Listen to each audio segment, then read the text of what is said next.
everybody to come to the computer screen, get your cameras, get your snacks, get your popcorn. This is Male Takeover, episode 12 of the Social Cycle Podcast.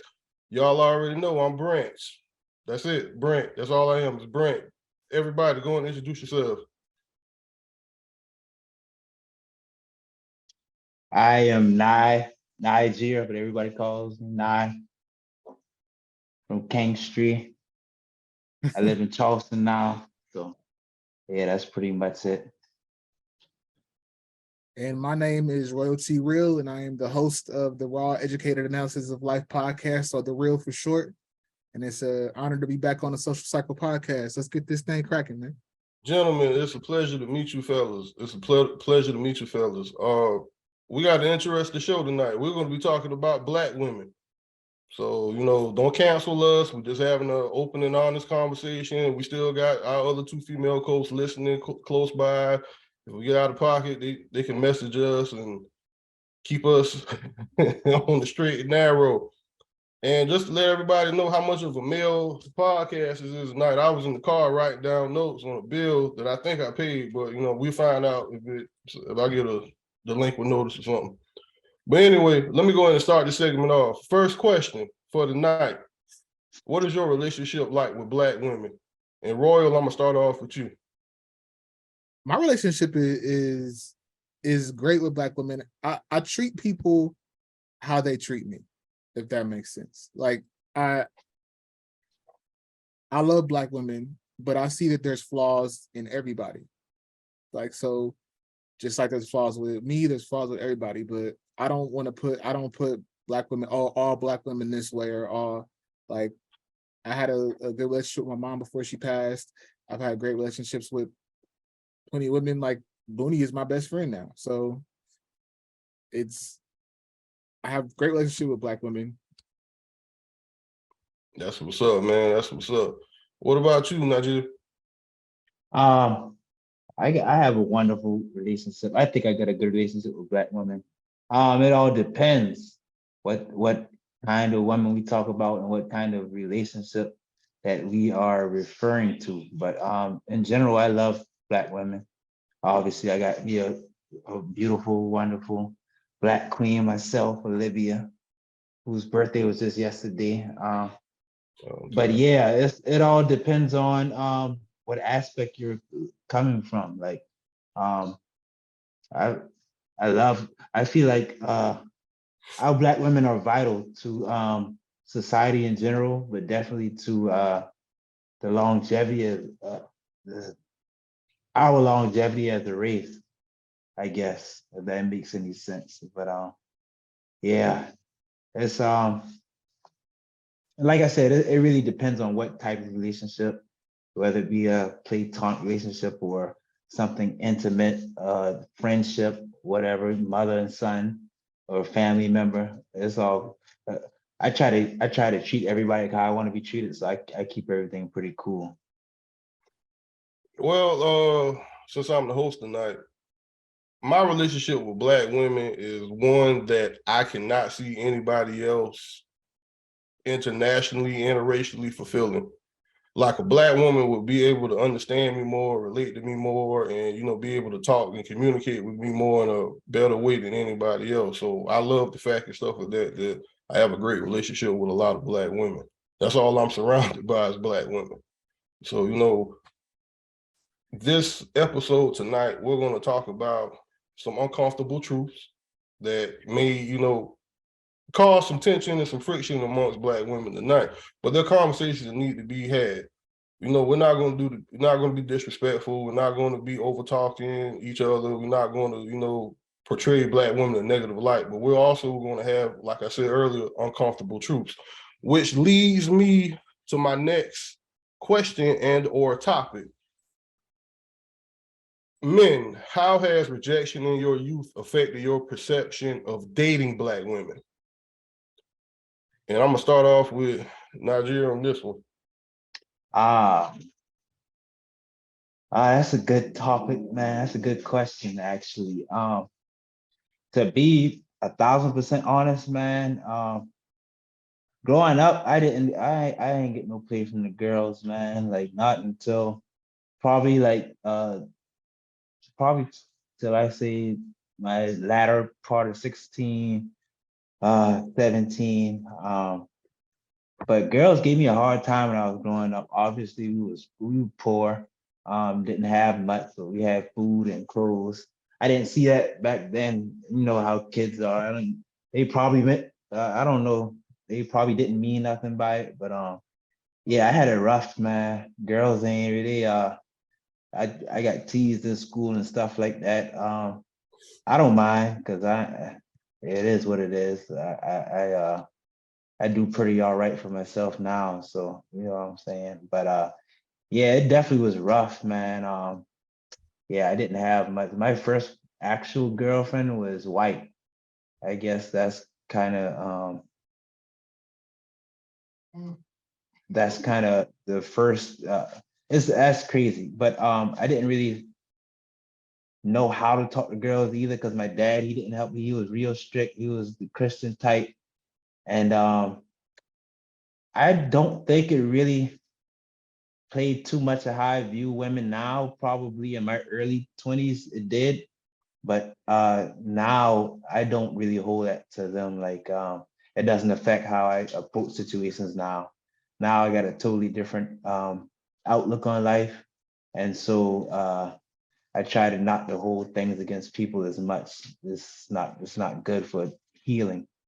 So yeah, not to be long-winded, but that's pretty much it. What about you, Royal? Um, it didn't affect my view of Black women at all because I didn't care. I had the rainbow of rejection. I got rejected by any race. I never really, to me, at a certain level, especially when I got to a teenage level when I was dating, it was like the worst thing that she could say is no. And I'm gonna move on. You know, I'm not gonna sit there and, oh, you stupid, you know, nothing. I'm just like, all right, have a good day. it didn't matter. So like I loved Black women so much. It was just like, it ain't gonna change. If you say no, then this other pretty girl right here might say yes. So it's like it didn't really like affect me like that. And like it didn't make me like want to talk to Black women any less or anything, or want to go to anybody else, because I dated other races, but it wasn't because of the rejection from a Black woman. Because I've had a Black woman that done the worst things to me, actually. The worst kind of rejection I've ever had. I've had a Black woman talking on, remember the party line back in the day? Where you wouldn't see people? So a girl came up to me. Well, I didn't know what we looked like. We were talking on the phone. We were good. She was like, I can't wait to meet you. So she walks up to the door and was like, and walked away. And I was just like, well, damn. I was waving at her and everything. And it was just like, I knew it was her because she said she had on a whatever, I can't remember what it was, but it was like she described it. So I knew that was her, and she just walked right away. I was just like, oh. Right. Well, for me, I was just used to it. Like I always got rejected when I was in my youth. And it was just because of stuff like that, like the girls and stuff that were going after the guys who were, prettier. They liked a certain type of pretty boy, the guys that used to wear the fly sneakers and stuff all the time. If he was from up north or some shit like that, they'll just gravitate towards him because of his style, his swag, his demeanor. So I really never, said, I'm gonna get me a white woman when I go. I never said anything like that. I always said my time will come. The one thing and stuff that made me laugh though about rejection, and I know, and I hope some men are watching this, you can tell certain men and stuff are not real perceptive to it because they can become hostile and insulting towards women when they get rejected. Like I've seen women and stuff like that, tell guys no, and then they'll turn around and get disrespected. Like, I'm like, bro, like, where did that come from? She just told you no. So, a lot of that comes to me personally from not being rejected when men are younger. Because if you are younger, you start to develop thick skin for that type of scenarios and those type of situations. And it's not to hurt your feelings or anything. It just builds character to me. I honestly think that's clown stuff to me. Like you like a clown. If you approach the woman and then your immediate response, if she rejects you, especially if it's respectful and say, hey, no, I'm not interested, or I have a boyfriend or something like that. If your response is, well, fuck you anyway, bitch, or whatever, that's you a clown to me. You look stupid. Yeah, not only do you look like a clown, but it lets me know and stuff like that you're about to have basically a fit like a little kid. Yeah. And I think a lot of that comes from low self-esteem, man. Any male who like just spaz out, that's lame as fuck. Like that's not cool, bro. If you can't take rejection is everywhere in life, man. You're gonna get rejected so much times. If you don't know Facts. how to handle it, and you it's like you said earlier, it's Bill's character, man. And I hate to see dudes like that, man. I think that's the lamest thing ever, man. But who do you think should have taught certain men, and even us for that matter, who taught you guys and stuff like that how to handle rejection? I Not guess I can. Oh, no, go ahead, go yeah. ahead. Go ahead, go ahead. This is Uh, it's open, like anybody can go. I'm not gonna say right. yeah, go ahead, man. Um, I think to be honest, to really be real, I would say I taught myself how to take rejection because I used to like. First of all, I was the youngest out of the first group, so my brothers definitely gave me a hard time with how siblings how we do. You know what I'm saying? So I was the youngest. That gave me thick skin. My dad, he wasn't the type of dad that really like he didn't. My dad didn't even tell us he loved us like that. Like he would tell us, and we knew he loved us, but he wouldn't be like, "Yo, every day I love you, son." Every time I say, "I love you, son," like he wasn't that type of dad. He was more like hard, tough love type thing, you know. My mom, she definitely like my mom is the most wonderful woman I know ever. Like if anything ever happened to her, I don't know what would happen. But yeah, she's super sweet. But um yeah, I really have to say myself because I had so much situation. I got a lot rejected a lot, whatever form of rejection. You just gotta come to a space where you realize that everything is not personal, and you gotta try to take everything personal, man. And if you do, and you're probably gonna have a pretty rough life because it's all type of things happen. But as long as you can gain from it, I really think everything should be a lesson. With me, like you, I taught myself, but when I taught myself, I had this natural curiosity. Why did she reject me? What did I do wrong? What did I say? How did I look? Did I dress the right way? Did I have a haircut? All of those things started processing in my brain as I got older, becoming more self-aware. And sometimes it's your tone, sometimes it's the way you approach them. Sometimes it's the setting. It's so many variables that can go into that why you got rejected. And sometimes, a woman just ain't feeling you that day, or she's just not interested in holding the conversation. But there's nothing wrong with that. And oftentimes and stuff like that, women will reject men, and you have some men who get in their feelings. Unfortunately, in my line of work, I met some men who taken rejection way too far. But that's a different, story time for that. What about you, Roy?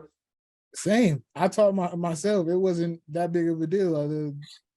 It was like, okay, like the first time I approached somebody, it was just like I got a little sad, and it was just like, but I was like, the worst thing I could do is like, because I still, most of the time I approached somebody that I knew would, like, I wanted to be friends with anyway. So it's just, I'm not going to just ruin that by doing something stupid. So I taught myself. My dad and didn't have their relationship talk with me. Like he never approached me and told me how to, do anything with anybody. So it was just like, it was on me.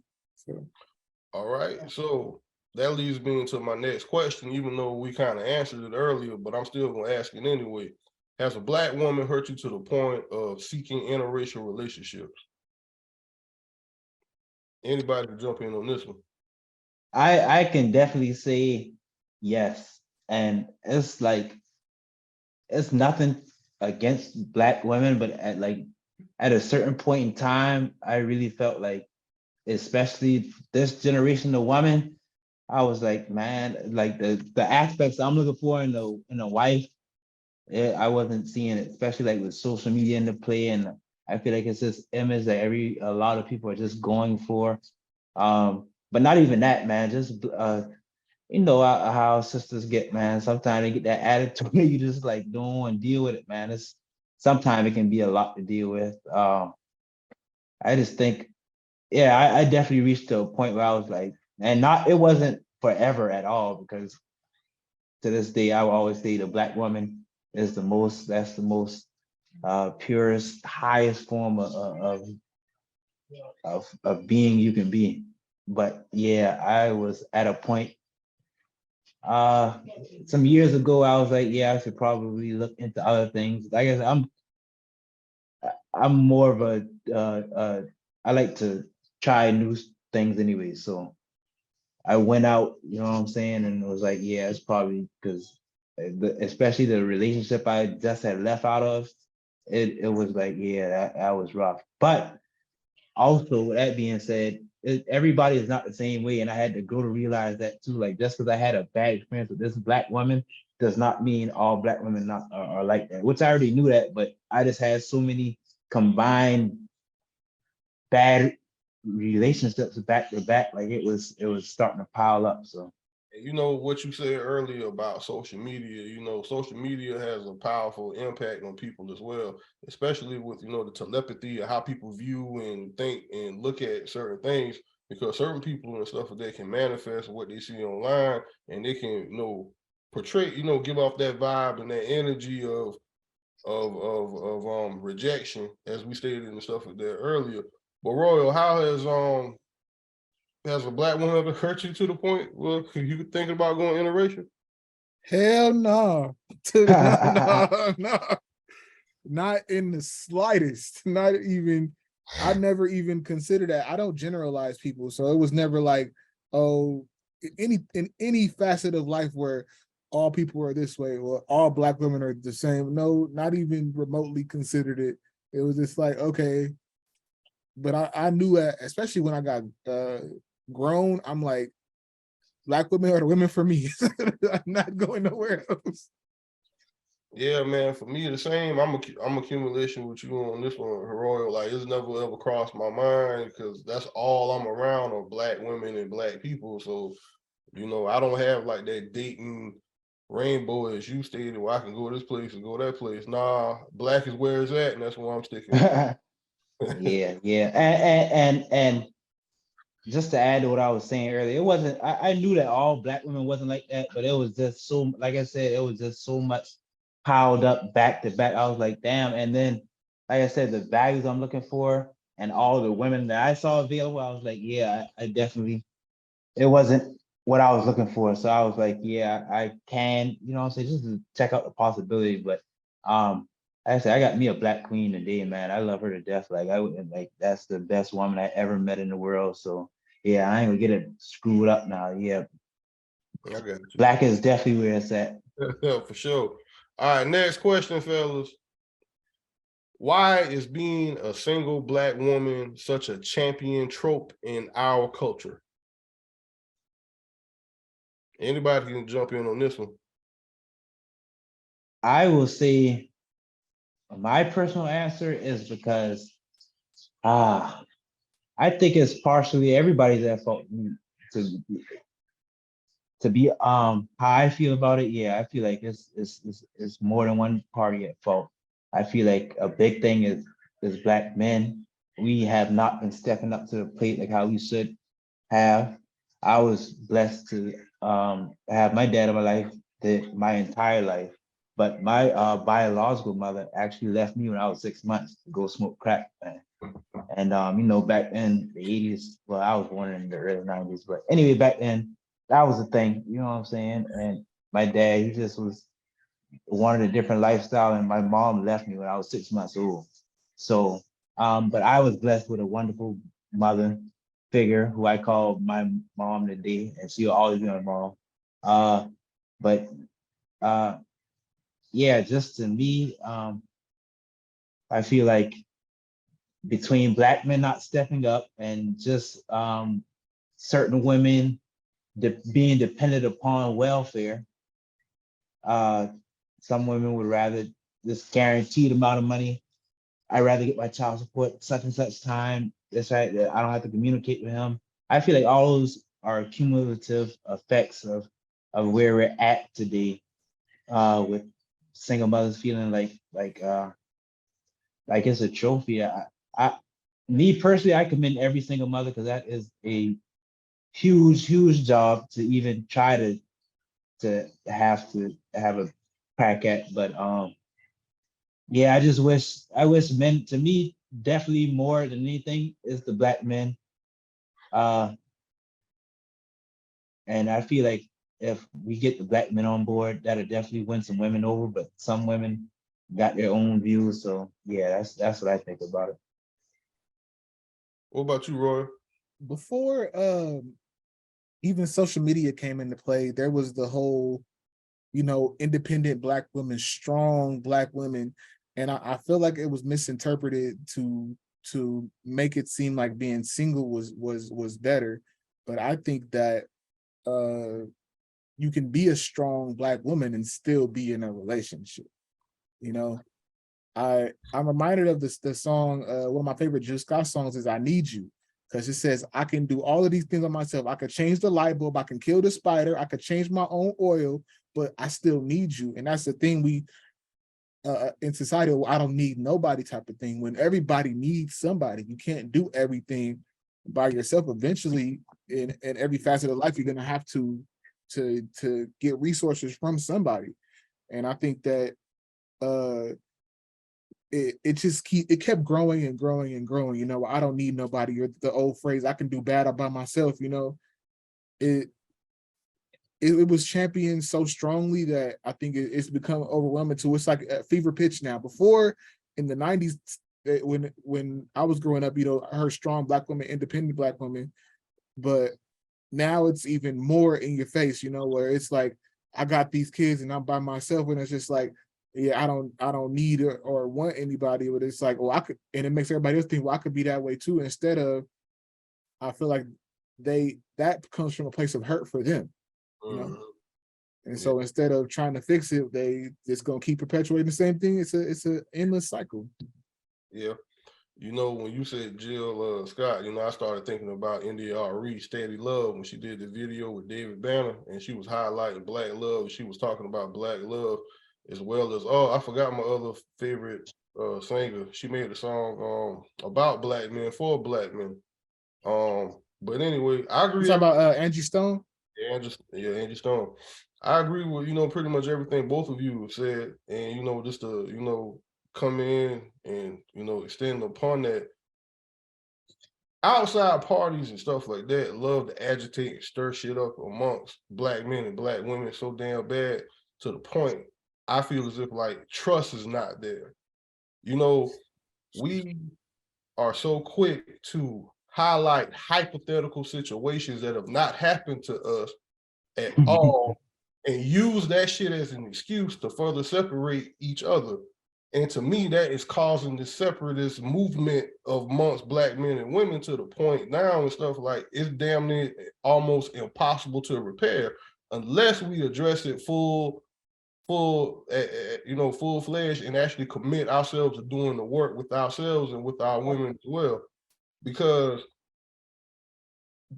when you're damaged, you're going to seek the solace and comfort of other people who are the exact same way as you. And when you run into those type of people, all they do is bring more chaos and more confusion, because chaos does not create sanity. And, that's just my personal take on an opinion about it. If anybody else has anything to chime on that particular topic, we can move on to the next part. All right. So I thought about some friends. I thought about some of my female friends and stuff who are black, by the way, everybody. And this question I had to ask: why do black women hate Kevin Samuels and other manosphere podcasts so much? Go ahead. Well, my personal opinion, Kevin Samuels was an idiot, but okay, it's about how you deliver stuff. So it's like, if you want, some of the things he was saying, people might have agreed with, but if you're saying it by yelling at people and downing people, I'm gonna tune you out, because it's like, what are you talking about? You started off by saying, what's wrong with you? or how much do you weigh? It's just like, how is that relevant to what you're about to say? Like, as far as dating is concerned, they don't. I feel like I agree with them a lot of the time. Like, I don't like these people that just are stupid and the macho man and the alpha men. I absolutely despise that term, alpha male, because we are not animals. So the alpha male in a wolf pack is it means something, but there's no such thing as an alpha male in real life. You know, like you are a man or you not. That's it. Yeah, I don't agree with most of the stuff Kevin Samuels say. I can't remember the other person you mentioned. I try to not to get too, yeah, I try not to delve into deep the social media stuff, but yeah, Kevin, just to expand on what Royal said, it is definitely, delivery is definitely key. Like, it's a way to tell someone something 90% of the time that'll help them receive it better. And he a lot of the stuff he said is bullshit, and it's very demeaning towards our black women. I'm like, yo, you say you're trying to help the race, but you're really like you're tearing you got to go to the core. Once you get to the core, the fundamentals of everything, that's how you build it up. And the core of every human being should be, some is not, but everybody should have a soul, and soul is expounded upon feelings. If you catch my drift, if you tear down a person's feelings, you're tearing their roots. You can't build a person up by tearing down their feelings, their self-esteem. Like, yeah, like that, like when he tells a woman they're damaged because they got a certain amount of kids, like come on, bro, it's 2023. Like, everybody got kids, you know what I'm saying? Like, you can't necessarily say that to take a woman's stock down. But some of the things he says is true. I don't even waste my time listening to it. I didn't breeze through it a couple of times. You know what I'm saying? Just being out of curiosity, I see him pop up on the news feed or something, and all let me see what is this. But yeah, I didn't know who he was till like really till he passed, to be honest with you. But yeah, I really don't agree with his ideologies. I think it's fucking stupid. Um, but yeah, that's pretty much it on my end. Now, anybody knows me and stuff like that, like I was Kevin Samuels Jr. over here because I used to tune in to his shit every other motherfucking week. But the thing about people, but the thing that I want all the viewers to, know is I was a fan of him for years because I got with for him when he was doing self-care stuff with men. And my country ass didn't know anything about like colognes and fragrances and stuff like that. I just wanted to find some stuff that could smell good, and I wanted somebody that looked like me so I can relate to it. And then when he started going into the self-help aspect of men and talking about men and stuff like that, like he was really like harsh on men. Like he even told one of the guys, like, who the fuck are you tell a black woman what to do when your ass doesn't have your shit together? So like he was real critical and stuff like that about self-improvement when it came to that aspect. And then with some of the women calling up to the shows, I personally feel like some of them were just looking for that type of response, looking for that type of attention. Like, why, if you've already seen the dynamics of the show and how you operate, why would you call up there? Because you already know what he's going to say. And at the same time, he entertained, but he also was a shock jock. Like when I saw him and stuff like that doing shock jock stuff, the first thing popped into my mind was that's how Charlemagne used to be. That's how I forgot the other gentleman's name. His name's Ben. What's his name? The white guy, Ben. Oh, Ben Shapiro. Yeah, Ben Shapiro. Same thing. Like they're shock jocks. Their job is to shock you and get, emotional rises out of you to be entertaining. That's all it was to me, was entertainment. But he did say a lot of truths that were harsh, but they had to be said. Because sometimes the stuff like that, when you're trying to, like, to me personally, I get told harsh truths about myself all the time. And when I get told harsh truths about myself all the time, I have this natural inclination to want to fix it or work on it, even though I may have not liked the delivery. But even though the delivery may have been not the way I wanted it to be, was it a lie? And you know, I noticed and stuff like that some women who were calling into the show, or some women who championed him, just didn't like hearing those type of truths. Like, you know, sometimes, you know, people want to be coddled and spoken to in a soft manner, but sometimes you got to go hard for them to understand what it is you're trying to get. And that's just my personal opinion about it. If anybody else got anything to add on to that? I'm reminded of the word tact. I learned that word when I was in junior ROTC in high school. And the way he explained it was tact would be, you know, you have a group full of people and somebody's mom just passed away and say, everybody line up in the line. And if your mama's alive, step forward and be like, wait, not you. Your mama died. Like, this is fucked up. You know, like, I don't think it's ever an excuse not to have tact. Now, you can be stern. It's a difference, but he was just doing stuff just to get under people's skin.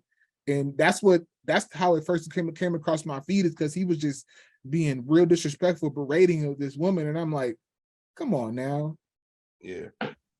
Yeah, like I said earlier, I not to cut you off, you straight. but Go ahead.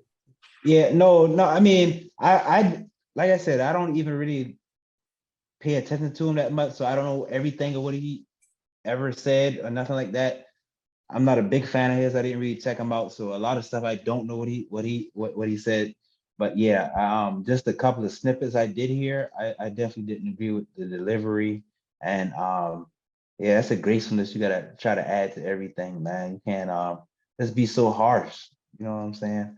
Yeah. Like it's like if well, me, I'm different, because if my dad slapped to sit up me and be like, yo, do this, I'm gonna pretty much get it next time. I probably don't want to get slapped, but a lot of people don't respond well to different types of training. So yeah. Did you see Van's question in there? I think this was related to this. Do y'all think other men would say y'all are pandering? I do not even, I'm not gonna lie, I do not know what pandering means. What does that mean? Basically, what she's saying is stuff like that. Are we basically kissing women's ass right now in this particular? Oh no, I'm being honest. A lot the thing about it is a lot of people, some people are on different levels of maturity. I really don't care. Like I said, okay, I'll put it like this. My brother put up a post one day on Facebook, and he was like, yeah, he was basically saying he's looking for a girl, and but he was like, he'll never go to white women or any other race for that matter. And I commented under there, I was like, you can't just automatically cancel out any other race. You know what I'm saying? And like I was on the cross. They try to crucify me for that. So just to answer your question, no, I'm not scared of backlash. I got my views. I stand strong by my views. All of them ain't right, but it's still my views. No, I'm always keep it real, man. I don't care. I don't care if they say that I'm pandering. It's just how I feel. I'm not trying to get acceptance from anybody in particular. It's just how I feel, and it's how I felt since I was younger. And and viewing life, especially when statistics come out about women, how they're unfairly treated and stuff like that, and I start reading like, with so-called feminist stuff, I'm like, this makes sense. This makes sense too. Like, what? I'm not pandering. I'm just, it's truth. Oh, for me, when it comes to parenting, I honestly and truly just don't give a fuck at all. Like, it is what it is. I don't give a shit. Anybody who knows me personally and stuff like that, like, if you got something to say, you know where to find me. I'm just, the biggest thing and stuff like that. First of all, RIP Kevin Samuels. But the reason why I brought him up, because they started talking and started making it seem like he was the boogeyman. Now that he's gone, we're gonna get shit together and everything will go smooth. And one of the things, stuff that I've noticed and stuff like that amongst our people, especially, our women, is that there's nothing wrong with individualism. You don't have to go along with everything that everybody wants to do to try to fit in. Like, there's nothing wrong with just being free and doing you and thinking for yourself when it comes to certain aspects of life. You don't need an opinion or from everybody on everything. And I had to learn that. That's something that you learn, but I had to learn that for myself. And I got a question. Why do y'all think having a man around resolves everything? Balance. It's all about balance. That's what I think. I think nothing can replace a strong black man presence. Like that presence can't be replaced, and it's all about balance. If you don't have balance in all areas of life, then you're probably gonna have a lot of problems. I think now society has watered down the importance of a black man's role in the family today, which is fucked up. We definitely played a strong part in that. All the deadbeats out there, and yeah, I think that in order for us to restore some of the values we had before, it takes a man and a woman. I don't think just a man can do it. I don't think just a woman can do it. I think you need a strong couple. Like I think that's just my personal beliefs. I think the role of a black man should be to protect whatever it is, household, whether it be kids. I don't have kids, but like me, I don't let my girlfriend pump gas. Like she does not pump gas. She don't even pay for gas. Like I don't like her to take shopping bags out of the car, even though she can do these things and she will try if I let her. I just feel like it's things that I should do. Take the trash out. Like she should never have to do these things. You know what I'm saying? And it's not just manly roles. Whatever I see her lacking in, I try to pick up in that area. You know what I'm saying? I do laundry. I can cook. I know how to fix the car a little bit. You know what I'm saying? Like it's just all aspects of life. I try to make her life easier. And I think that is what the role of a man should be. Again, it's subjective, but that's what I think. That's how I was raised. I definitely don't take all the views my dad had because he was more like he don't think a woman should work. I don't believe in that stuff. I think a woman should be liberated, but I don't think she should as long as she knows how to conduct herself, you know, she'll be all right. But I definitely feel like everything should complement each other. Like I don't really I do believe the man is the head of the household, but I don't believe in these like submissive to me is a bad adjective. I don't think a woman should be submissive. And or it all depends on what the sense of the word means to you. I think she should respect her man, which my woman respects me. She she values my opinion on things, you know what I'm saying? And and we have a good balance. So I think that's what it all comes down to, balance. Like that's what the biggest thing a black man can provide is balance and leadership. What about you, Roy? Hey, Roy, we can't hear you. I don't think having a black man around fixes everything per se, because I've seen it depends on your level of leadership, and some people just exude leadership. So in a certain situation, everybody said, well, where the fathers in the situation are, the man could have stopped that fight. Well, I know a lot of women that was able to stop that fight just as well. But there are certain situations where people were raised to respect men over a woman. So there's only certain, like, only a man can resolve that issue to them. They're not even going to listen at all to a woman's opinion on it. So I don't think having a man around resolves every situation. I think having a strong leader in place can resolve a lot of issues, though. It depends on your level of maturity and how you handle situations. A leader in a situation, whether it's a man or a woman, it doesn't matter to me. It's how do you conduct yourself, and are you able to command that presence, having a commanding presence? Because there's a lot of women that I've seen could step in the room and that they mean business, like, and they take control of a situation like that. And so it don't make a difference to me. And did you want to me to expound upon that the men's role thing too right now, or you want to? Yeah, for sure. Let's continue. Let's roll. I don't believe in gender roles, because luckily I was raised in a house where my parents both shared the workload, and at one point my mom became the breadwinner by far. Right? It was like At one point, my mom was making 60,000 a year, and my dad was making that much. They were like kind of like even. Then my mom got a double in pay and was like, "She up here, my dad, right?" I never saw a role though, because my dad always did everything. So I was like, I'm gonna do it too. Like it is, to me, I said it before, it's about who's there at the house at that time. It's not the woman's job to wash the dishes every night. It's who's there, who saw the dishes. You do them. Who you see the clothes need to be washed, go wash the clothes. Don't be a lazy ass, because especially in today's society when you're both working, because with the way the economy is set up right now, you cannot have just a single income household. It's just not going to work anymore. So our parents and our parents grew up in a society where working a factory job was enough to take care of the bills and everything. A factory job is not going to pay rent, much less to take care of everything else. Mine.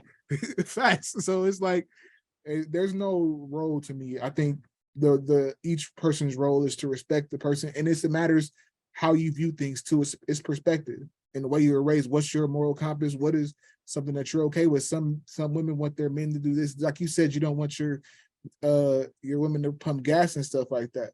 So it's what she willing to accept. I like to open doors for my women. That's something that I like to do. But then I also have to ask to her, is that something that you're okay with? Because I don't want to challenge her independence or make her think that she's bound down to me. But I like doing certain things for the woman I'm with. I'll do this. No, you could chill. I got this. I'll take out the trash. I'll do that. That's just me. So I agree with both of you actually. Like I think we've been conditioned to think and stuff like that. Like we're supposed to be these superior beings, and we're supposed to be all macho and hard and stuff like that. And a woman is supposed to fall under our authority and stuff. And that's not entirely true. I've met some of the most dope ass women in my line of work. Nothing to play with, nothing to fuck with. Like they take charge, they take command, and they keep everybody safe, especially for what it is that I do. And I have nothing but the utmost respect for them. Of course, the stuff you run into a few that you look at like, okay, you need to chill the fuck out. Who are you? But for the most part, I agree with both of you guys on that aspect. Question was asked: do you think the fact that we get caught up on gender roles and what a man woman is supposed to do divides us? Absolutely. Because if you let these hotel ass motherfuckers online and stuff that tell it they're supposed to be with 30 fucking wives, and you're supposed to be pregnant, dragging your fucking feet around the damn house all day, picking up his shitty ass drawers and stuff like that behind them. Just being real, like when you're in a relationship with a black woman with a black woman, or just women and anybody, period, your fucking job and stuff like that is not to create stress and labor and stuff for them. Like y'all supposed to actually have each other back. Like you're supposed to work together to have each other's back at the end of the goal. And I mean, I said at the end of the goal, but at the end of the day, y'all are supposed to bring peace and harmony into your house together. That can't be lopsided. It can't be one-sided, because when you create one-side power, you're going to cause corruption somewhere else. And that's how I feel about that particular question that was asked. All of those things that we're talking about earlier about, the cooking and the cleaning, those are basic fucking living skills you're supposed to have as an adult. Like, you're supposed to fold up your fucking clothes. You're supposed to wash dishes. Now, unless you want roaches and shit all in your house. Like, if you one of them hoarding ass motherfuckers, oh well, then they'll come, get you, give you some therapy and clean your house out, and but we've got to get to a point and stuff like that when we stop trying to be in competition with each other. And that's what I noticed and stuff like that about that. It's oftentimes I see a lot of men and women trying to be in competition with each other. Like when Roy was talking about his mom making more and his dad making less. Unfortunately, I've had the experience when I've dated women who made significantly more money than me at the time when I was a public education teacher. And, they kind of use that against me all the time. They said, well, I'm trying to motivate you. I was like, no, you're not motivating me. You're belittling me like a man would do a woman. So, oftentimes and stuff like that, I just think that we need to take egos out of relationships and just work towards a greater goal. Because at the end of the day, who wants to come home to chaos?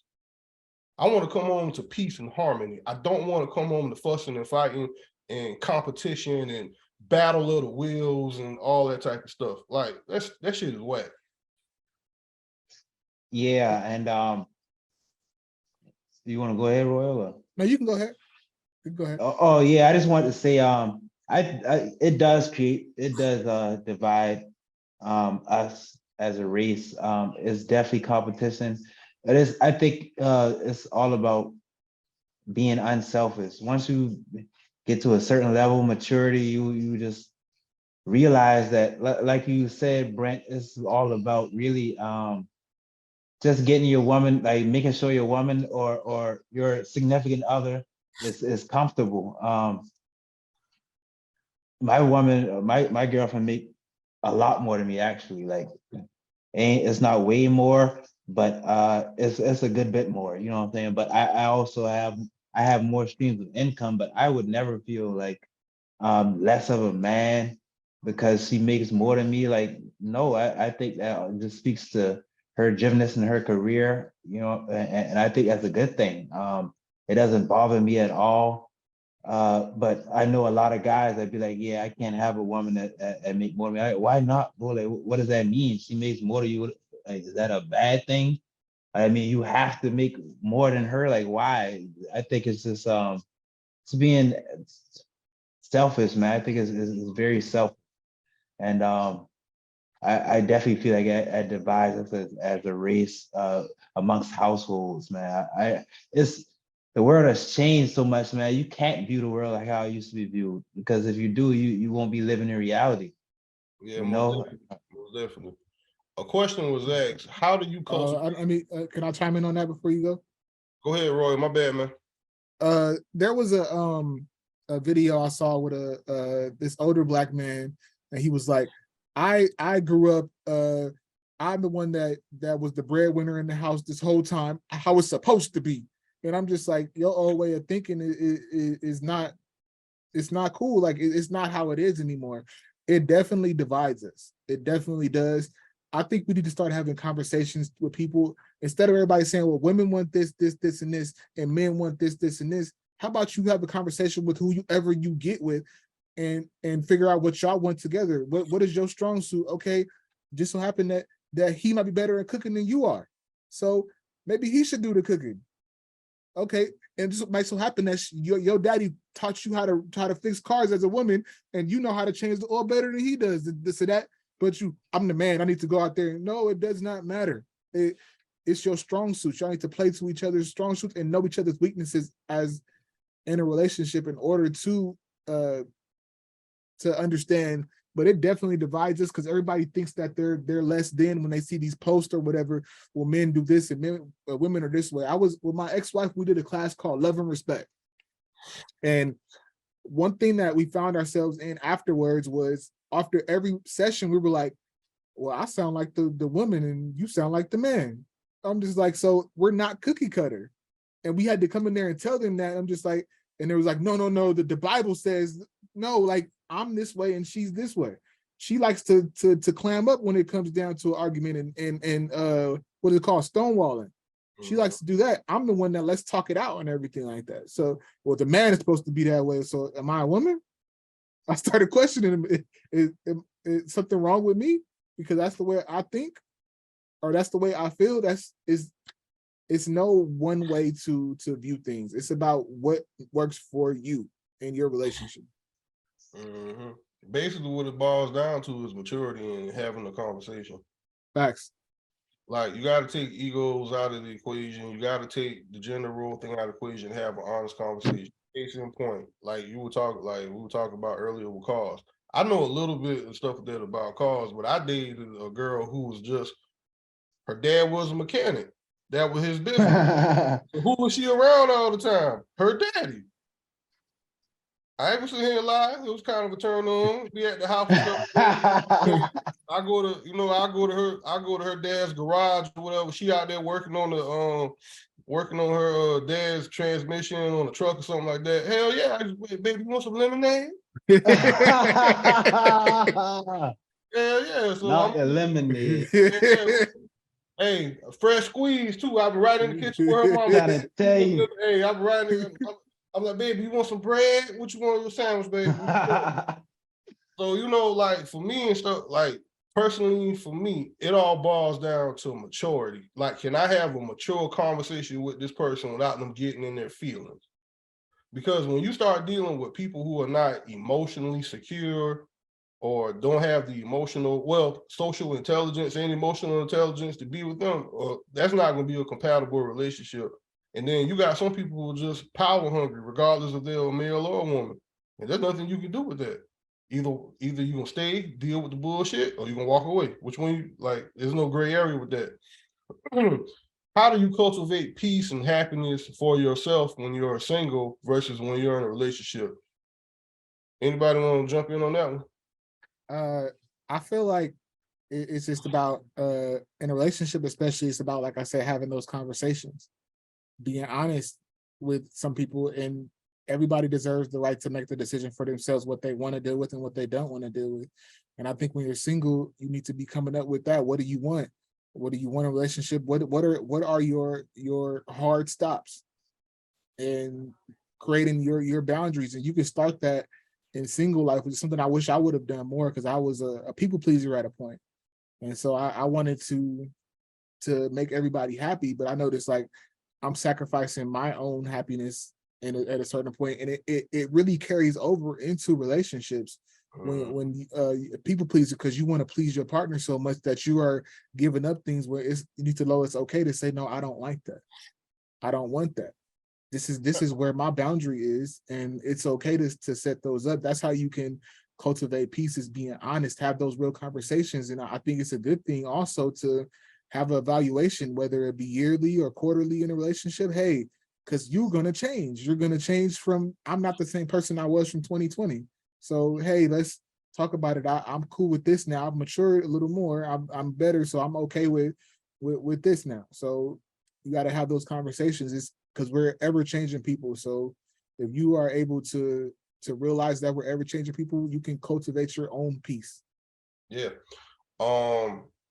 I remember I was having a conversation with a coworker, and we were standing on the compound, and she heard that I was possibly getting ready to get engaged, and she was blown away that one of my requirements before I proposed to my supposedly ex-fiance was, I'm not getting married if we don't do premarital counseling and premarital financial counseling, and agree to go to some form of counseling quarterly or annually throughout the rest of our marriage. She said, what is the purpose of doing all of that if there's nothing wrong? And I looked at her and I said, to prevent something from going wrong. And she just couldn't wrap or fathom the idea and stuff like that actually could lead to great success. Like, we've gotten so enamored and stuff like that into thinking that you have to have struggle love and be suffering and pain and stuff all the fucking time. Like, why the fuck do I have to be stressed out? Why the fuck do I have to argue all the time? Like, that shit is mind-boggling that at my age now that I endured and went through all of that shit. My cutoff game is so strong now when it comes to the signs and stuff like that, with people getting ready to initiate that shit. I just leave them alone, especially if they're around my age, because a lot of them, unfortunately, are stubborn. They're stubborn and stuck in their ways, and they're hard-headed, so there's no need for me to try to explain anything. I just leave them alone and just walk away. If some people and stuff like that would just take the time out to actually listen for comprehension and not listen for a response, your person who you're dealing with, whether it be male or female, are going to give you the play-by-play, give you the blueprint to them. You just have to listen, because people are going to tell them themselves. And I got a comment from Van. They say a woman making more makes them as I can't even read that. They say a woman making more makes them as women masculine. I don't agree with that. The reason why I don't agree with that, it all goes down to what we said earlier about maturity. if you're a gullible type person and you fall to this boss bitch mentality or something, and you one of those women that think that you have to demean someone just because you make more than them, then something's wrong with you. Exactly. Yes. It Uh, doesn't make it matters how you are as a person, period. And I think money reveals your character a lot of the time. You're only going to become more of the person that you were before when it comes to the money, and some people are not cut out for it. If you're a caring, loving person, it shouldn't matter that you make more than your man.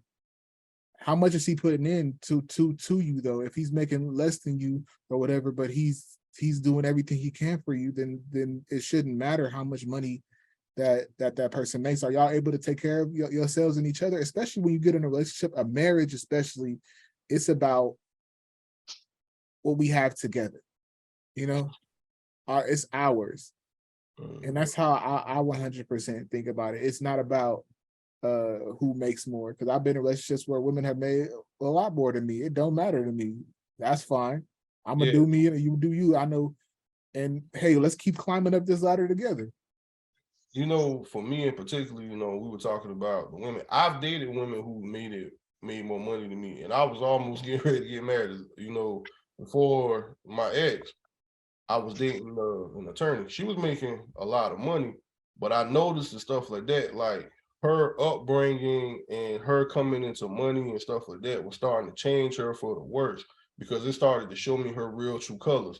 And what I mean by that is she started telling herself, not by her actions, but what she was consuming. She always loved watching the Real Housewives shows of Atlanta, you know, the love and the hip hops and all that type of stuff. So I noticed that she had a diet of bullshit. Like anytime that I would try to do something that she deemed that I thought was going to be, you know, a relationship type builder, you know, she would run away from it. You know, she just wanted me to do what she said. She wanted me to be her step stool. And unfortunately, you got a lot of women who are starting to take on that type of mentality when it comes to men.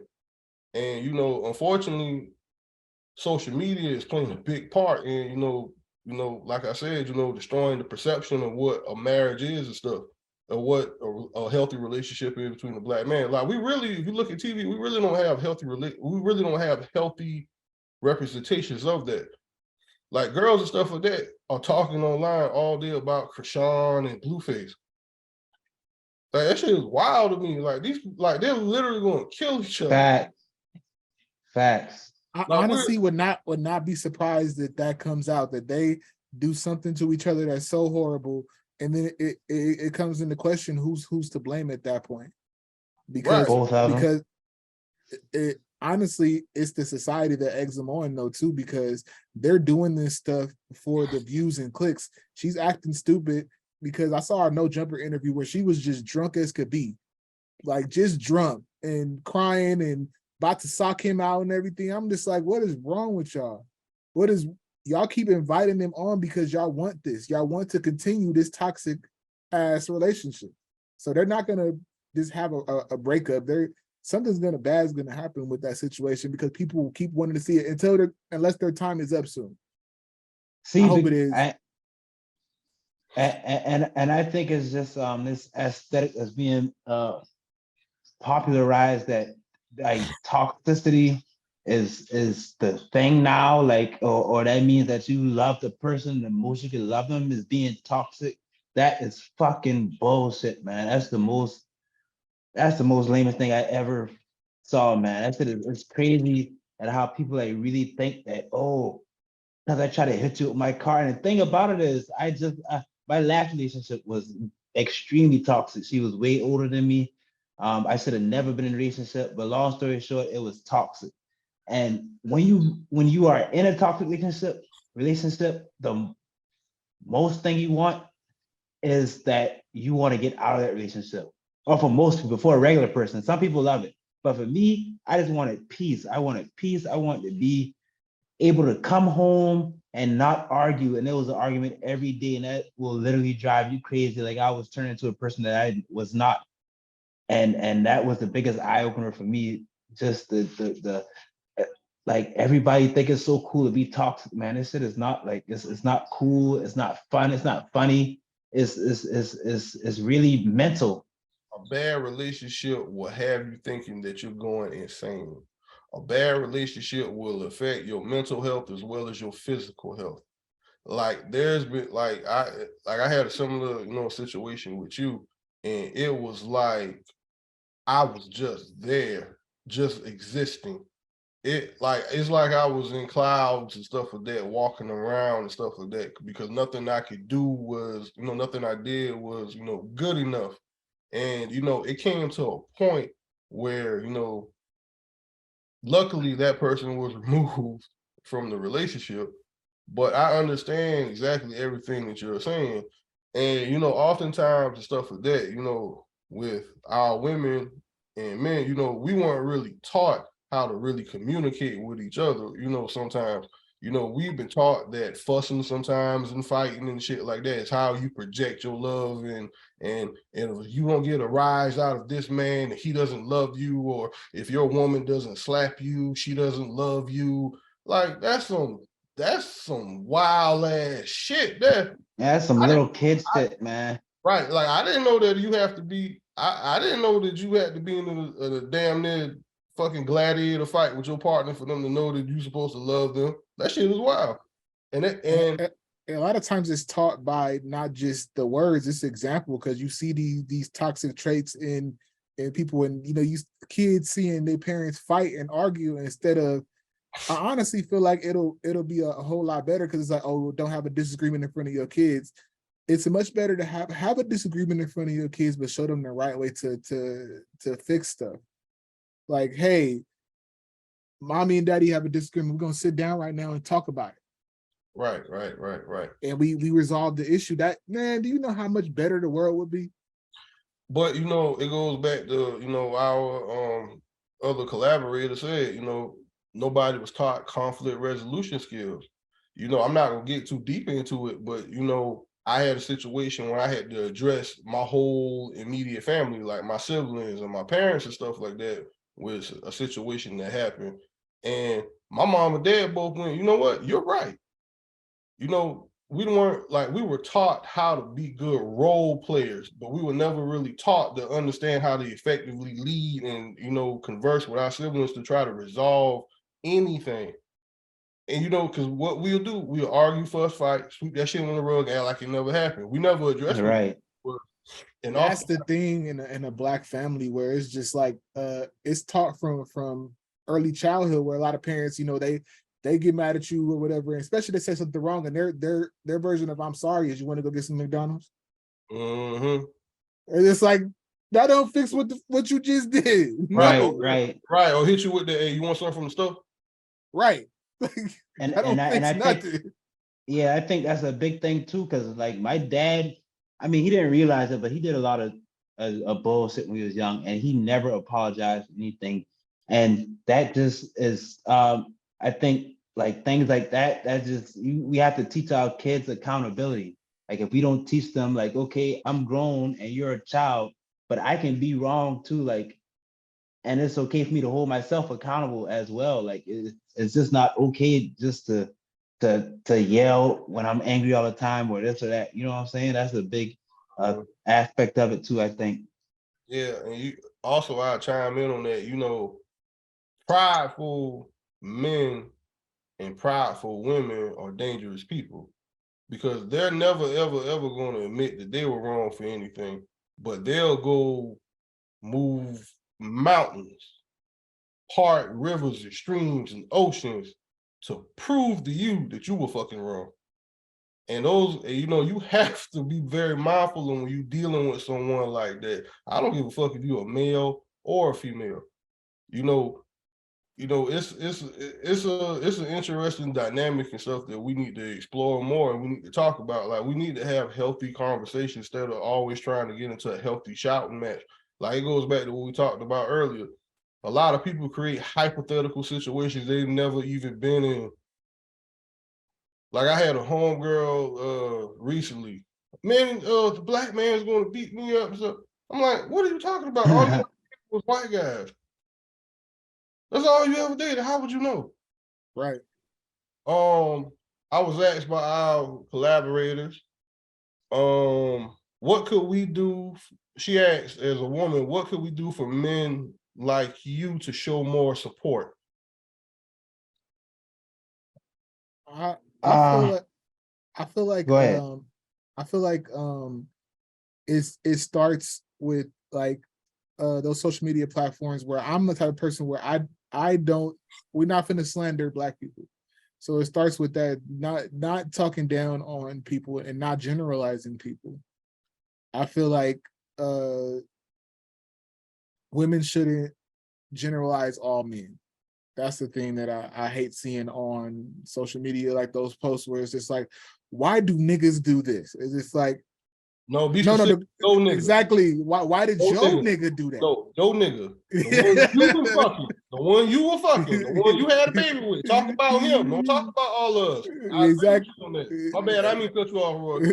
It really starts with that, and also just being understanding and meeting people where they are, like, you know, like I said, having those real conversations with people, and then once you have those real conversations, whether you're in love or not, you should be like, hey, we're not that compatible, maybe we should split up, before you start hating somebody in those relationships, because you can still be supportive, like, hey, I still like you as a person. So at that point, before we get to the point where we really can't stand each other, let's talk, and let's, you know, okay, maybe we go separate ways and we're still friends, and support each other that way. Because it doesn't have to be a relationship to turn, it don't have to turn toxic for you to, you know, just get out of it. Just leave. Stop. All right. That leads me into my next question. And right after that, guys, we're jumping into some questions we had from a couple of viewers. Do you think that Black women hold other Black women accountable for their actions? And how can we resolve these issues without further conflict? I'm not really understanding the question. I understand it. I'm not sure. My homeboy sent me that question, so I'll break it down for him because I ain't about to Yeah. put my boy on the spot like that, but Right. Basically, he was asking, do you see Black women ever holding Black women accountable for their actions and how they created this chaos and dysfunction amongst Black men? I think without Black women, they hold who they want to hold accountable.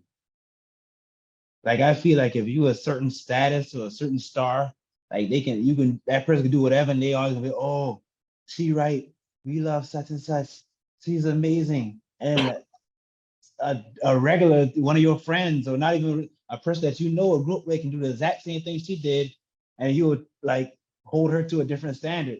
But I feel like everybody should be held to the same standard. So just to answer that question, I'm not trying to go too deep into it. Yeah, I think that's definitely subjective, but I don't think women hold all Black women accountable as they should.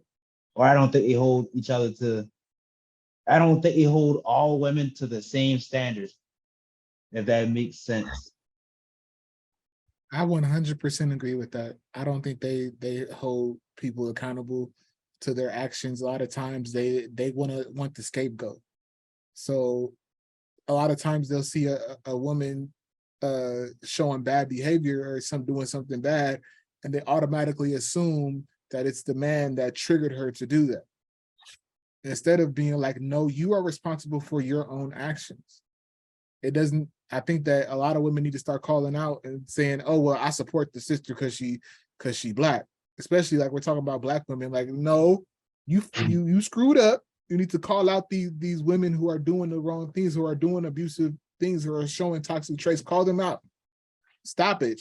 So, because all these women, we support other women. Oh, I understand because I've been there or whatever. But you don't even know the other side of the story. So she could have just hit that man upside the head for absolutely no reason. He did something. No, a lot of the times that's just how some people were taught how to handle issues. So you can go ahead, Brent. Nah, I noticed the stuff that amongst Black women, they are some of the best deflectors I ever seen in my life. Like Like you could catch them red-handed with doing something they had no business doing, and the immediate response is, "Well, I would have done X, Y, Z if you hadn't done X, Y, Z." But that's not taking accountability for what it is that you do. And you know, he's not so making up hypothetical excuse. Right, right, making up a hypothetical excuse. And unfortunately, and stuff like that, you know, instead of correcting the bad behavior, I've seen women cheer that shit and champion that shit. And it blows my mind and stuff like that. Like, wow, you really don't have an issue promoting this self-destructive behavior? Because there's only two things and stuff like that waiting for someone who's self-destructive. Either they're going to off themselves, well, unalive themselves, or take you with them. What can you do with that? And you know, it's just sad and unfortunate and stuff like that. Like if you look at a lot of our relationship dynamics and stuff like we were talking about earlier in the podcast, that toxicity and stuff like that amongst us is horrible. Like, you know, you have to call, like, sometimes you got to shame the devil a little bit. And unfortunately, we get away from that. And as you know, sometimes the stuff that I've noticed with women, you know, they refuse to call out their sisters for bad behavior, just like how everybody said just a moment ago. And, you know, we got to get out of that. I think one thing that would help is from childhood, especially with the abusive thing, is I've heard some women say this, but not a lot, say that they, you know, you hear people telling boys, don't hit a girl, but rarely when I was younger that I hear the other way around. I never said, now you girls don't hit the boys. It's always, no, you don't hit the, don't go hit that girl because she's a girl, you know, don't hit that man because he don't. Because I was told, don't let nobody hit you. I'm just being real. I was told, don't let nobody hit you. Because and you know, I brought up you know, I say that to say this, you know, I dated a woman who came out of her mouth and said it is okay for women to be abusive. And this was a Black woman that said this. My last relationship. Right. Like, you have got some women that think that that is okay, and it's not. It is not. If I become famous, or either one of us become famous, or we get national attention, spotlight, whatever, we can have an argument out in the street with a woman, our woman, whoever it may be. We're going to get dragged through the mud as men and stuff like that. And hell, the damn woman could have spit on your face. That's the unfortunate thing that a lot of men have to deal with in certain situations. But I just noticed that we champion and we push this narrative that it's okay for women to do certain things, and I just don't agree with that. The women have to start challenging the other women and saying that's not okay. They do, Yeah. but they attacked for it. I noticed that women will attack other women and stuff like that for calling them out on their bullshit. And they do it to the point that they ostracize those women to the point where they just completely fall off the face of the earth. You never hear from them again. That's sad. But that goes back to the point, they hold whoever they want to hold to a certain standards. Yeah, most definitely. Most definitely. All right, y'all. I changed story time. Like, I got some right. Somebody just right. Our co-host this now said, look what they did to Whoopi Goldberg. And I agree wholeheartedly. And one of the things and stuff that trips me out about women, especially our women, like, they hate on each other harder than men will ever do. Like I sent my co-host Booney a video, and this woman was just highlighting her boyfriend, who's a airline pilot, the brother of a pilot. Like, he's a pilot for a major airline. And all she was doing was showing off his accomplishments, showing him going to different destinations. Who the fuck you think was at the very top of the comment hating like a motherfucker? A Black woman saying, sis, you should have dressing up. You dating a pilot. And I'm looking at her like, yeah, I can tell you don't go nowhere. Because you're not about like, yes, if you actually go through airports, you can kind of get an idea of who's who, where they're going, and what they're doing in the airport. But if you're dating someone that is moving constantly like that, you're going to wear comfortable clothing. Why do you have to be dressed up? Because he's a pilot. Have we been conditioned to the point now and stuff like that where we can't even champion each other for great successes? And that's some things and shit like that we don't even talk about. Like the girl been hating. Like that shit irked me. I'm like, really? Go uncultured ass. So we about to get into these. I ain't lied to all the viewers. I got some ratchet ass homegirls, so y'all got to bear with me on these ratchet ass questions. But I'm gonna ask though, because I ain't care. Now this came from my more distinguished friend of mine, and I love her to death. She wanted to know she's addressing this to us, but she's curious, what made you fall in love with the Black woman? Anybody can try this is open right here. When I discovered like the real power of a Black woman, I guess, and kind of like when I went up my race to date and saw how other women's operate, and just like it's nothing like a powerful Black woman, man. It's nothing like that. It probably started from since I was a child, though my mother and grandma had a lot to do with that. But yeah. It's just, I don't even know what made me. It's just I knew I always was kind of thing.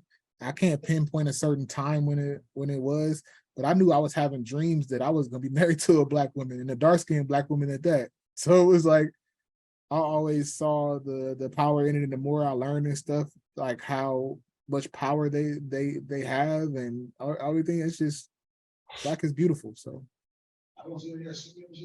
well, for me and stuff like that, I'll never forget her.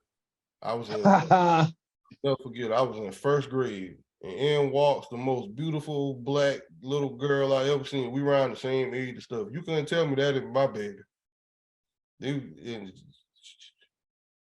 Damn, I'm having a flashback right now, yo.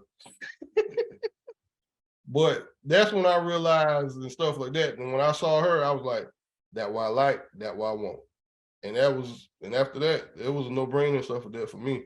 You know, like I said earlier, you know, Black is the way. And that's the only way I know. Another question she asked me, tell me about a time you needed your woman and she wasn't there for you. Shit. In my last relationship, I always needed her ass, and she was not there. She wasn't there emotionally. She wasn't there financially. She was there physically, but she wasn't. She wasn't. Yeah. Man, that lady is freaking crazy, man. Like a real life crazy. She's a Gemini, so you can imagine. Like, yeah, she is real life crazy. She thought like violence was cool and shit, man. Like I used to literally do everything. I thought pay all the bills. Back then I was doing illegal stuff to pay the bills, you know what I'm saying? And then come home just for the, oh, you've been with that bitch and you've been with this bitch right here. And like she was just like, yeah, that shit was terrible, man. She was crazy. I had a similar situation with an ex where she was just very abusive, and she actually she called the police on me because we got into a argument. I'm gonna put it this way, I needed her to be reasonable. So she tried to fight with me over my rhyme books. She snatched it out of my hand, and my hand slipped, and I swear to God, it tapped her. And then she said, "Oh, I'm calling the police. You hit me with a closed fist." And I heard her on the phone with the police saying that I punched her in the face. And I'm like, oh my God, no way in hell the police gonna believe me. I took off. And luckily one of the cops told me to come back. He said, if you leave, they're only gonna hear one side of the story. And when I got there, I saw a woman cop, and I'm just like, oh, I'm definitely going to jail. And then she said, she took me to the side. She was like, "Sir, I know you didn't hit her. You're a really big man. And if you would have hit her, she would have had some kind of bruising on her." And I'm just like, Yes, ma'am. That's what I was trying to say. It's like she just said, you know what? It's probably best that you go somewhere else tonight. But you didn't do anything wrong. Well, Yeah, I had that. I'm sorry. no, go Yeah, I ahead, had man. that. No, I just want to say I had that exact same thing happen to me. She like try to fight me and all type of crazy shit and call the police on me. And just she almost tried to fight the police. They was like, yeah, we know you wouldn't do that like that. Yeah. And then she just like kept calling them. And I know some people probably like why you kept going back, but like I was said, I first of all, I really didn't have nowhere to go because everything I had invested was there. Like I worked, pay the bills, everything there. She just but yeah, that's what yeah, that's crazy. That definitely happened to me though. I noticed and stuff like that, like, and I'm gonna tell my situation in a minute, but I noticed and stuff like that women like we were talking about earlier with money or just a little bit more resources than you. If you have less resources and they have more resources, they'll try to use that to control you emotionally, spiritually and stuff like that to keep you down, so they can do what they want to do. Like when you have your own stuff and you live in your own place, they can't do that. And I noticed that and stuff like that as I got older and I started acquiring more assets and started understanding things. Like I had a young lady tell me one time, "Get the F out of my house and leave." And I was looking at her like, "You know I got my own spot, right? Like I don't need to stay here with you. Like I could go home. Like you the one keep wanting me to come here. Like I want to go home and watch anime all day. You bothering me." But for me, the time that I really needed somebody, well, the woman who I was dating is when I moved to Atlanta. Like I left and I got corrected, y'all. Anna me. Yeah, she had to correct me. Okay, yeah, good job. Anyway, let me be wrong. But and okay, now y'all confusing me now. I thought it was anime too. I ain't Yeah, anime, right? But anyway, we getting off topic. Booney, edit this. I She gonna got leave it in. She gonna leave it in. actually, but anyway, I was getting ready to move to Atlanta. I got picked up down here as a special education teacher down here for the prison. That's what I do. I teach in the prison system. Long story short, I did not get the support and the backing that I thought that I was supposed to get for someone who I was getting ready to marry.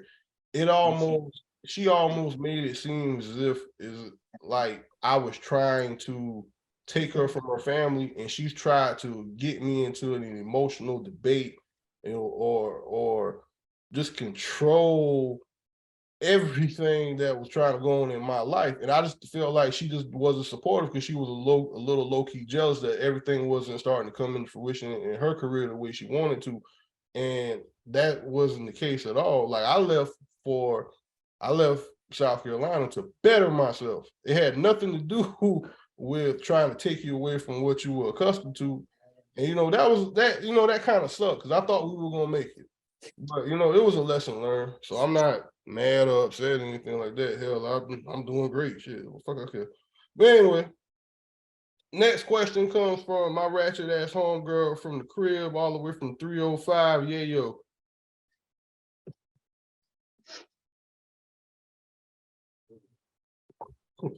In terms of females and looks, why can't y'all be humble like your daddy?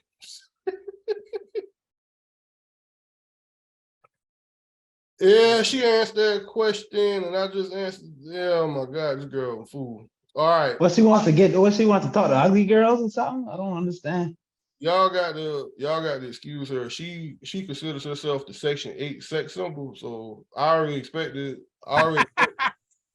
Wait, Yeah, that's what she says her name is? The yeah, Section her 8 Section sex 8 symbol? sex symbol. I kid you not. Like I would send this to her, and she would comment on YouTube and be like, "Yeah, bitches, Section 8 sex symbol, 305 all day, every day." All Um, right then. all right. Is when are y'all going to admit that y'all have mommy issues? What kind of issues? I mean, like I don't understand what are they referring to? She's referring to like just having issues with your mom and stuff like that in general. She's just talking about men in general. She thinks that men have mom issues, the way that they talk and treat and talk to black women all the time. I don't have mom issues. I respect my mom to the utmost. Actually, I got like 3 mother figures, like real mother figures, and I don't like we don't argue. We like if I disagree with them, I just walk away or something like that. Yeah, I don't have mom problems or I don't understand. Is she asking like, are we scared to She's a section 8 sex symbol, so don't look too deep into it with her. Oh, Like, all right. Yeah, I love my mom, but I no, ain't got no like she's problems with her. There was a point in my life where I did have mom issues because of her kicking me out when I was 17. But I had to do a self-evaluation, and then at the end of my mom's life, her and I reconciled. So it doesn't like that doesn't resonate with me. I don't got mama issues. Well, for me, you know, I don't have mom issues either, but I did address, like I said earlier in the podcast, you know, some issues that needed to be talked, well, some personal issues that need to be talked about amongst my family. But now we're thriving, we're great in a better headspace, and everybody's rocking and rolling. Next, yeah, I ain't answering that one. Stupid. She said all this stuff, y'all. She's stupid. Like my problem, All right, I got a bunch of right? ratchet well, not So home. I got a lot of ratchet girls, man. yeah, but this one right here, the Section 8 sex symbol, she ain't nothing to play with. That's my dog. We work together in this prison system, and I can tell you right now, if I'm walking down a motherfucking back alley or going into a cell, that the bitch I want. Because she cut. Yeah, them the type you need. Yeah, Yeah, yeah. yeah, I want her. Next question comes, this is the last question, actually, from another friend of mine who works in the jail, actually. What do you look for in a wife? Well, that kind of resonates with the question that Booney just put in there too. Right, What are the right, five most important? I was getting ready to correlate those two. Go ahead, Booney. See, look at that. Great minds think alike. Um, So I'm sorry, real. Go ahead. no, you can go ahead. You can go ahead. For me, the five things that I look for in a wife is respect. And the reason why I'm so big and stuff that on, and the reason why I'm so big on respect, because if you're respectful, you're able to communicate and have an effective relationship with somebody who's going to take the time out to understand that, okay, my tone, my pitch, how I speak to you is going to affect you. So why am I going to speak to you in a manner that is not respectful? Like I cannot stand to be spoken to condescendingly, and I just had to let someone who I was talking to go because I asked them to stop doing that, and they thought that I was playing. So you know, for me, those are my 5 things: respect. What about you, Real?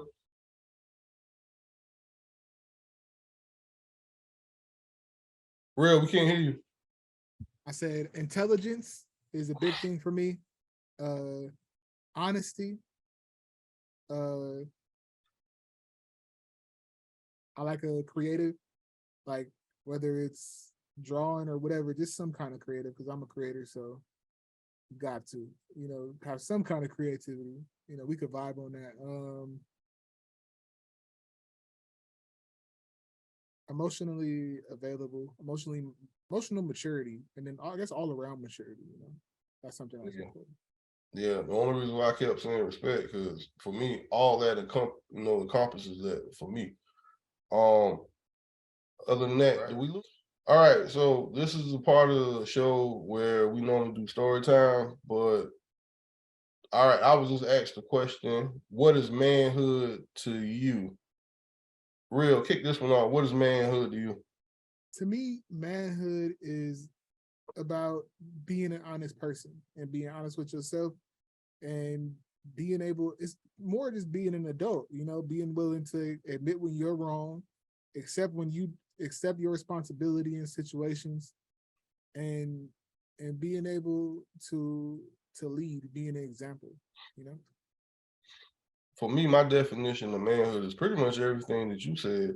And one of the things that I'm big on now in my manhood is being respectful.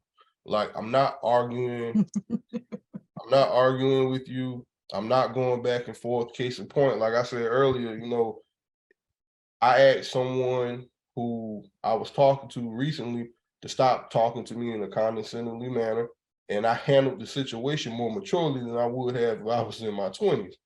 I tell her, I wish you nothing but the best. You take care of yourself. And she sent me long pages and paragraphs trying to bait me into an emotional debate because she had lost the argument logically. So, you know, naturally, when people lose debates logically, they try to reel you into an emotional debate. But when I wasn't giving her what she wanted, she fell back and left it alone. Because the thing that I've learned, I keep it short, plain, straight to the point. 3 words or less. If I can't communicate my point to you in 3 words or less, I'm nothing else to talk about. And if we don't have any more questions, I think we'll wrap it up, everybody. Everybody, thank you for joining us for episode 12 of the Social Cycle Podcast. This has been a great topic, great conversation. Please don't cancel us and do not call my fucking job looking for me. I don't work there right now. Y'all take care.